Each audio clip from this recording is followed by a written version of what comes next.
मेरे प्रिय भक्त, तुम यह संदेश यूं ही नहीं सुन रहे हो।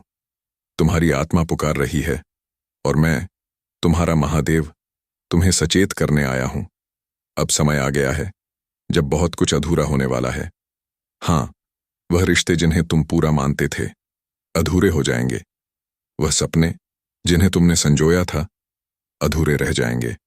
वह लक्ष्य जिनके पीछे तुम भागते रहे अधूरे पड़ जाएंगे। क्योंकि जीवन अधूरा नहीं होता, अधूरा तो मनुष्य का अहंकार होता है। तुम सोचते हो तुम्हारे पास सब कुछ है, धन है, नाम है, परिवार है, पर तुम भूल जाते हो कि यह सब क्षणिक है, आज है, कल नहीं। मैं बार बार कहता हूं, जो भी पूर्णता तुम इस संसार में ढूंढते हो वह अधूरी है। पूर्णता केवल मेरे चरणों में है, पूर्णता केवल मेरी भक्ति में है।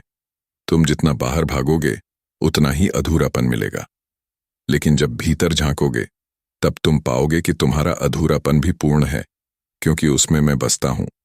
याद रखो, अब जो समय आने वाला है उसमें बहुत से लोगों की इच्छाएं अधूरी रह जाएंगी, कई लोगों की योजनाएं अधूरी टूट जाएंगी, पर मेरे भक्त का विश्वास कभी अधूरा नहीं होगा।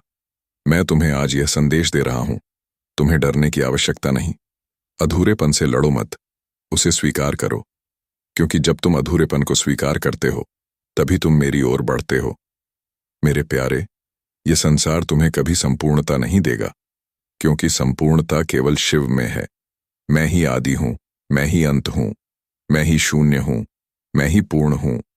अगर तुम्हें लगता है कि अब सब कुछ अधूरा होने वाला है तो इसे आशीर्वाद समझो, क्योंकि वही अधूरापन तुम्हें मेरी ओर लाएगा, तुम्हें मेरे नाम का जाप कराएगा, तुम्हें यह एहसास दिलाएगा कि तुम्हारे जीवन का आधार केवल मैं हूं।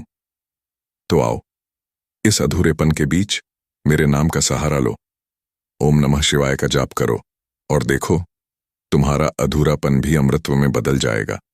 याद रखो, अब सब कुछ अधूरा हो सकता है, पर मेरी भक्ति में झुकने वाला कभी अधूरा नहीं रहता। वह पूर्ण है, वह शाश्वत है, वह शिव है। मेरे भोले भक्त, तुमने सुना कि मैंने कहा था अब सब कुछ अधूरा होने वाला है, लेकिन यह अधूरापन ही तुम्हें सच्चे मार्ग की ओर धकेलने वाला है। तुम सोचते हो कि अधूरा होना एक अभिशाप है, पर समझो, अधूरापन ही वरदान है। अगर सब कुछ पूर्ण होता तो मनुष्य मुझे कभी याद न करता। अगर जीवन में हर इच्छा पूरी हो जाती तो भक्ति का मार्ग सूना हो जाता। यही कारण है कि मैं तुम्हारे जीवन में अधूरापन छोड़ता हूं।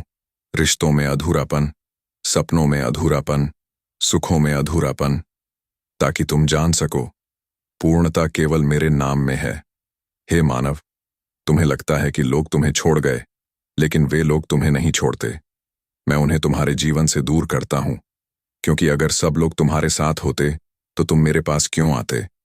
तुम्हें लगता है कि तुम्हारी मेहनत अधूरी रह गई, लेकिन यही अधूरी मेहनत तुम्हें यह याद दिलाती है कि सच्चा फल केवल कर्म में नहीं बल्कि मेरे आशीर्वाद में है। मैं तुम्हें अधूरेपन में धकेलता हूं ताकि तुम मेरी शरण में पूर्णता पा सको। याद रखो, संसार में जो भी अधूरा है वह मेरी योजना का हिस्सा है। मैं तुम्हें गिराता हूं ताकि तुम उठ सको, मैं तुम्हें तोड़ता हूं ताकि तुम मजबूत बन सको, मैं तुम्हें अकेला करता हूं ताकि तुम मेरे साथ रह सको। और सुनो, अब समय ऐसा आने वाला है जब यह दुनिया अधूरी हो जाएगी। धन अधूरा होगा, वैभव अधूरा होगा, मनुष्य की योजनाएं अधूरी पड़ जाएंगी, लेकिन जो भक्त मेरा नाम जपेगा, AUM नमः शिवाय, उसका विश्वास अधूरा नहीं होगा, उसका मार्ग अधूरा नहीं होगा, उसकी आत्मा अधूरी नहीं होगी।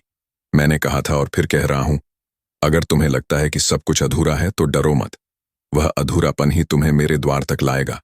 आज से जब भी तुम्हें लगे कि कुछ छूट गया, कुछ अधूरा रह गया, तो बस मेरी आंखों में देखना, मेरे त्रिशूल को स्मरण करना, मेरे मंत्र का जाप करना, और देखना, तुम्हें एहसास होगा कि तुम्हारा अधूरापन ही तुम्हारी सबसे बड़ी ताकत है। क्योंकि जब संसार अधूरा छोड़ देता है तो शिव तुम्हें पूर्ण कर देता है। याद रखना, अब सब अधूरा होने वाला है, लेकिन मेरी भक्ति में डूबा हुआ भक्त कभी अधूरा नहीं रहेगा। वह अमर है, वह शाश्वत है, वह शिव है।